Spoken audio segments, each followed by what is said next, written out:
Satu malam bersama gadis. Bab 094. Pih, besok aku akan melamar kerja, tidak apa-apakan, ucap Aira pada Marvin. Marvin yang sedang memijat kepalanya sedari tadi pun langsung melihat ke arah putrinya. Kenapa? Kau jangan bekerja, biar papi saja, ucap Marvin merasa sedih, karena putrinya ikut terseret dalam kubangan penderitaan yang ia sebabkan. Tidak apa-apa, lagi pula aku tidak mau hanya berdiam diri saja. Aku perlu kesibukan untuk melupakan masalahku, jawab Aira. Marvin menghela napas panjang, ia sungguh tidak menyangka jika putrinya akan menjadi janda secepat ini. Ia benar-benar tidak terima dengan sikap Damian yang seenaknya pada putri kesayangannya itu. Maafkan papi, nak. Papi berjanji, jika papi akan berusaha untuk bangkit dan membuat kau menjadi tuan putri seperti dulu, ucap Marvin, dan memeluk Aira dengan perasaan sedih karena merasa telah gagal menjadi seorang ayah. Aku pun harus bangkit, dan tidak boleh terus bersedih. Akan aku buktikan jika aku tidak akan terpuruk hanya karena sebuah perceraian. 2. Hari ini semua orang pergi ke rumah sakit untuk menjenguk Diandra dan juga bayinya. Mulai dari Alana dan Andara, Elisa dan Noah serta Stefano dan Aura. Tak lupa Lydia pun ikut serta untuk menjenguk Diandra. Semua orang sudah tidak sabar untuk melihat bayi mungil itu. Wah, tampan sekali anakmu Diandra, seru Elisa. Ya ampun Noah, kita harus punya anak perempuan lagi untuk kita nikahkan dengan anak Diandra, ucapnya lagi. Astaga, sejak kemarin kau terus saja mengatakan untuk punya anak lagi. Nasya masih bayi, dan kau ingin memberikannya adik.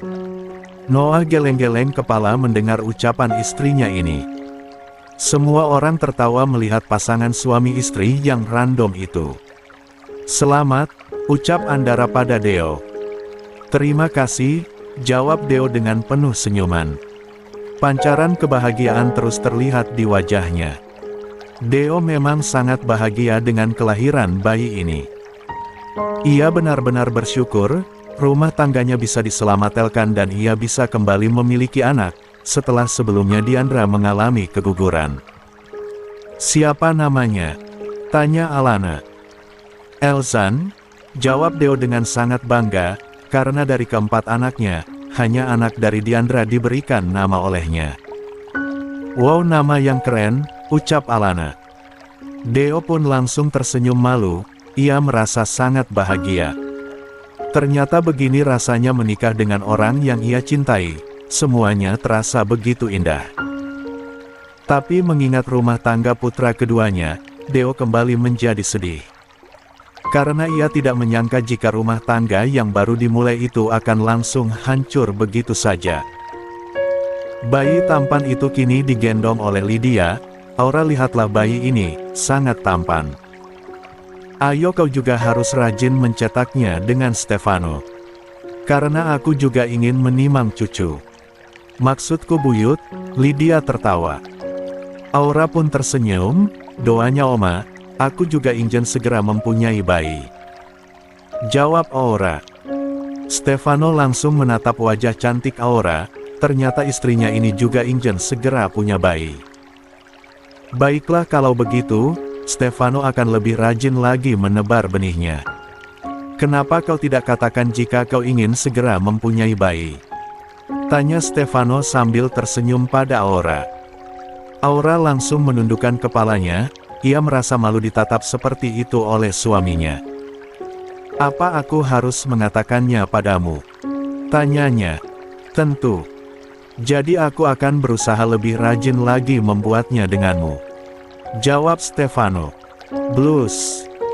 Pipi Aura terasa panas saat ini, terlihat jelas rona merah menghiasi pipinya. Yang ia pikirkan tentang membuat bayi adalah bagaimana ia dan Stefano melakukan adegan demi adegan panas yang mereka lakukan setiap malam. Itulah yang Stefano sangat suka dari Aura, ia terlihat menggemaskan jika sedang malu padanya seperti ini.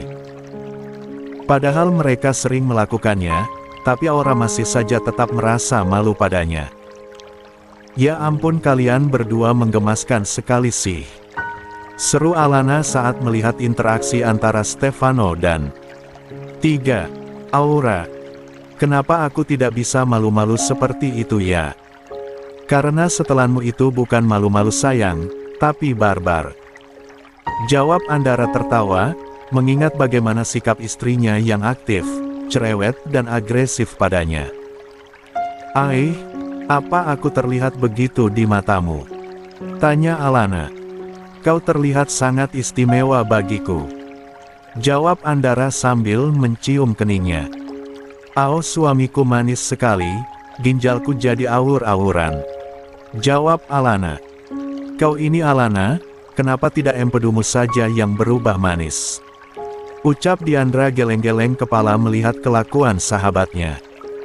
Saat semua sedang berkumpul dan tertawa, tiba-tiba saja mereka semua dikejutkan oleh kedatangan Naima. Wanita yang selama ini jatuh sakit itu datang dengan menggunakan kursi roda didorong oleh Damian ditemani oleh Delisa. Tiba-tiba suasana menjadi tegang, semua orang terkejut, termasuk Deo. Dia tidak percaya melihat sosok Naima di hadapannya. Selama ini, Naima dianggap lemah dan tidak mampu melakukan apapun. Namun, sekarang dia berdiri di sana, menunjukkan kehairannya yang tak terduga. Mama, panggil Deo pelan, tatapannya penuh harap saat menghampiri ibunya yang kini terlihat seperti sosok yang berbeda. Naima berdiri perlahan dan tersenyum ke arah Deo. Deo, lirihnya, wanita yang selama ini terbaring sakit itu mampu berdiri, dan berjalan perlahan menghampiri Deo. Deo dengan begitu cepat memegangi Naima, ia takut jika tubuh rapuh itu terjatuh. Mah, hati-hati, ucap Deo. Naima memeluk Deo sambil menangis, perasaan sedih, terharu, dan juga berbagai penyesalan kini menyeruak dalam hati Naima. Maafkan Mama Deo, maafkan Mama. Ucap Naima sambil menangis. Mamap sudah sembuh? Tanya Deo, ia tidak menyangka jika Naima sembuh. Sudah beberapa hari ini ia memang tidak sempat menjenguk ibunya ini. Ia peluk tubuh rapuh dan ringkih itu, Deo begitu merindukan sosok ibu yang selama ini terasa hilang. Maafkan Mama Deo, maafkan Mama. Tuhan sudah menghukumku dengan begitu berat, Mama salah telah menghancurkan hidupmu nak, maafkan Mama. Naima menangis terseduh-seduh di pelukan puteranya.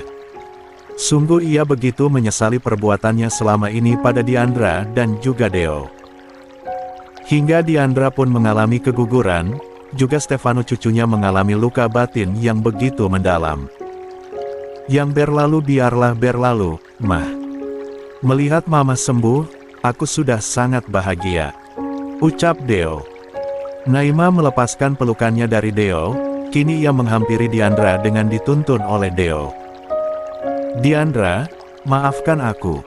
Maafkan aku yang selama ini selalu menyakitimu.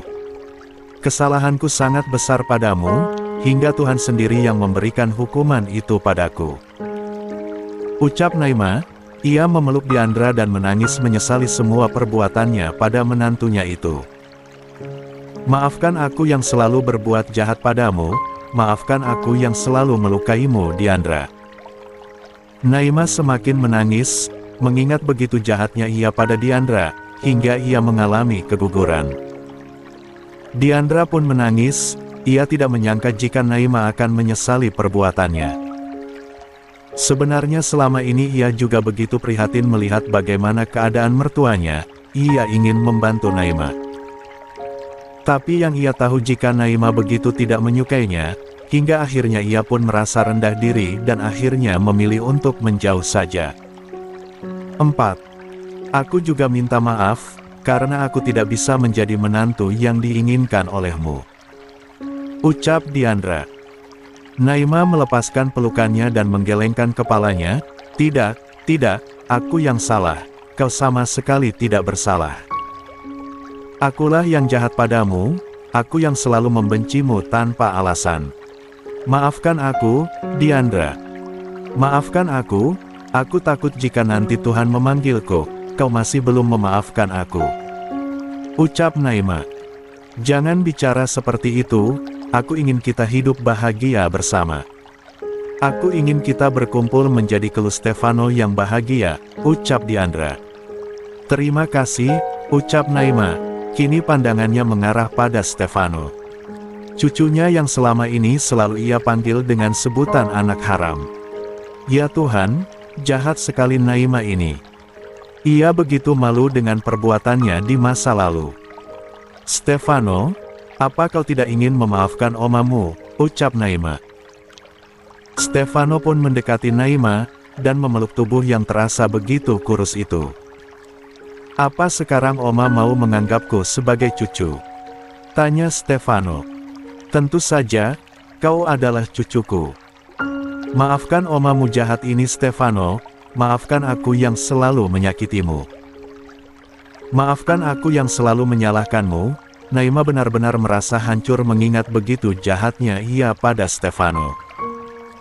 Tidak Oma, justru kata-katamu lah yang membuatku menjadi bangkit dan bisa jadi seperti sekarang. Berkat kau aku mengerti bagaimana menjalani hidup ini. Berkat kau aku bisa menjadi lebih kuat dan dewasa seperti sekarang ini, jawab Stefano. Itu memang benar luka dalam yang diberikan oleh Naima membuat Stefano bisa menjadi kuat dan bisa menjalani berbagai cobaan hidupnya dengan lebih lapang dada. Ya Tuhan, terima kasih kau telah begitu baik dan memberikanku kesempatan untuk memperbaiki hidupku. Dan terima kasih, karena aku masih diberi kesempatan untuk meminta maaf pada orang-orang yang aku sakiti. Ucap Naima, begitu pilu. Semua orang menitikan air matanya melihat Naima yang begitu menyesali perbuatannya. Tanpa mereka tahu, jika di balik pintu luar ada seseorang yang ikut menangis dan menyesali perbuatannya.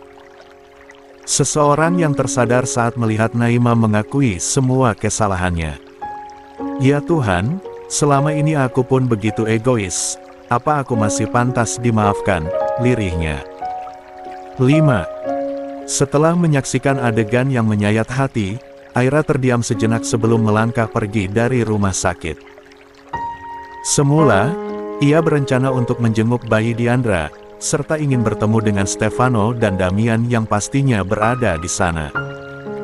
Namun, Aira sadar bahwa saatnya baginya untuk merelakan mereka berdua. Ia akan menganggap Stefano dan Damian sebagai kenangan indah yang pernah menghiasi hidupnya, meskipun ia tak bisa memilikinya.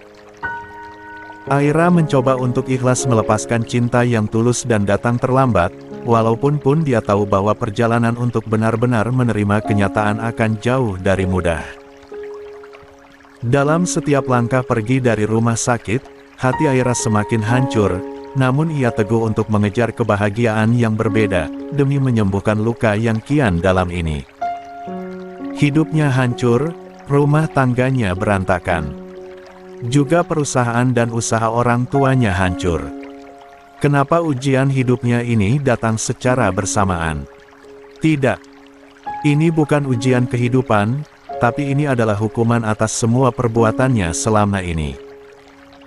Ataukah ini juga hukuman untuk ayahnya, karena selama hidupnya ia tak pernah berbuat baik pada Aura. Aura adalah seorang yatim piatu, hidupnya hanya sebatang kara. Dan sebenarnya Marvin adalah naungannya, di mana Marvin hanya satu-satunya orang yang bisa menjaga dan juga melindunginya. Akan tetapi, justru Marvin malah membuat kehidupan Aura menjadi bertambah buruk setelah orang tuanya tiada. Selama ini Aira juga begitu menyayanginya, tapi karena ia terluka hingga akhirnya Aira merasa jika Aura telah mengkhianati dan juga menyakitinya. Meskipun semua yang terjadi pada Aura, bukanlah keinginan hatinya. Namun, semua itu tak lain disebabkan oleh keserakahan dan kesombongan ayahnya. Hidupnya yang penuh liku tidak luput dari ulah jahat Marvin yang menciptakan awal bencana dalam kehidupannya. Aira kembali terisak-isak, matanya semakin berkaca-kaca. Ia sadar betul bahwa segala penderitaan yang ia alami bukanlah akibat dari kesalahan Aura. Tetapi justru semuanya adalah kesalahan dirinya dan Marvin, yang tak sanggup menerima takdir hidup, serta enggan untuk mengakui kesalahannya dan menanggung akibat perbuatannya. Aira merasa begitu hancur, mengetahui ia bersama Marvin menjadi penyebab kehancuran hidup mereka. Hatinya tercabik-cabik saat ia mencoba merangkai puing-puing kehidupan mereka yang retak. Akhir-akhir ini, kau sering terlihat melamun, ada apa sebenarnya? Tanya Amara dengan nada khawatir. Sudah beberapa waktu ini ia merasa ada yang berbeda dari suaminya. Valdi terlihat jauh lebih pendiam dan kerap terdiam dalam lamunan yang menggelayut di wajahnya. Tak seperti hari-hari biasanya, Valdi kini tampak begitu berbeda. Biasanya, dia selalu penuh energi dan memiliki aura kegembiraan yang menular. Terlebih lagi, setelah bertemu dengan beberapa gadis cantik, pasti suaminya ini akan terlihat lebih sumringah dari sebelumnya. Namun kini, Valdi nampak muram dan lesu, seolah ada beban yang menghimpit dadanya. Matanya yang sembab menatap jauh ke depan, tenggelam dalam kenangan dan penyesalan. Aura kegembiraannya perlahan sirna, digantikan oleh dinginnya rasa kehilangan. 6. Tubuhnya gemetar tak sanggup menopang rasa sedih yang begitu mendalam, serasa tak ada tempat untuk melarikan hatinya dari kepedihan yang terasa begitu nyata. Seandainya dulu aku tidak meninggalkannya, gumam Valdi lirih, diiringi bisikan angin malam yang seolah mengejek keputusannya. Apa yang sebenarnya terjadi? Apa Valdi tengah menyembunyikan sesuatu darinya? Ataukah ada hal lain yang membuatnya berubah menjadi pendiam seperti ini? Apa? Amara terkejut mendengar gumaman suaminya. Tidak apa-apa, akhir-akhir ini pekerjaanku memang sangat banyak. Aku lelah, dan aku juga sedang berpikir bagaimana caranya aku bisa sekaya Andara. Bohong Valdi. Padahal pada kenyataannya ia sama sekali tidak berkeinginan lagi untuk mengusik Andara. Bahkan ia tak pernah lagi berpikir untuk memperbanyak hartanya lagi. Yang ia miliki sudah lebih dari cukup, justru hatinya begitu sedih mengingat jika putrinya selama ini hidup menderita. Bahkan ia hanya memakai pakaian bekas yang diberikan oleh Marvin, dan ia pun hanya sekolah sampai SMU saja. Sungguh Marvin pelit dan kurang ajar. Meskipun Valdi tahu betul bahwa putrinya, Aura, tenggelam dalam kebahagiaan karena menikah dengan Stefano, namun ada hal yang terus mengganjal hatinya. Ia ingin mengungkapkan bahwa ia adalah ayah kandung Aura dan ingin memberikan segala kebahagiaan yang semestinya ia berikan sebagai seorang ayah. Tapi bagaimana dengan Amara, juga bagaimana dengan Aura? Apakah mereka akan menerima dan memaafkan kesalahan Valdi yang selama ini disembunyikannya dari mereka? Ya Tuhan, baru kali ini Valdi merasa sangat hancur. Ia merasa gagal dalam menjalankan peran sebagai ayah yang seharusnya, seolah ia telah jatuh ke titik terendah dalam hidupnya sebagai seorang pecundang. Dan puncak dari segala kesakitan yang Valdi alami adalah kepergian Kejora, wanita yang telah melahirkan putrinya. Hilangnya Kejora dari dunia ini merupakan pukulan yang begitu berat bagi Valdi, seolah menambah luka dalam hatinya yang tak kunjung sembuh. Tak ingin Amara semakin curiga dengan sikapnya, akhirnya Valdi pun memilih untuk pergi ke ruangan kerjanya. Dan menghabiskan waktunya untuk merenung di sana. Dan mencari cara agar ia bisa dekat dengan Aura, tanpa membuat Amara terluka. Malam ini sepasang suami istri dengan bayi mereka yang baru saja dilahirkan, tengah berkumpul dan menikmati waktu kebersamaan mereka. Diandra dan Deo begitu bahagia, karena pada akhirnya mereka bisa menjalani kehidupan rumah tangga mereka dengan tenang. Tanpa bayang-bayang Naima yang selalu mengusik kehidupan mereka. Curang sekali, kenapa Elzan sangat mirip denganmu? Padahal aku yang mengandung dan juga melahirkannya, ucap Diandra sambil mengerucutkan bibirnya.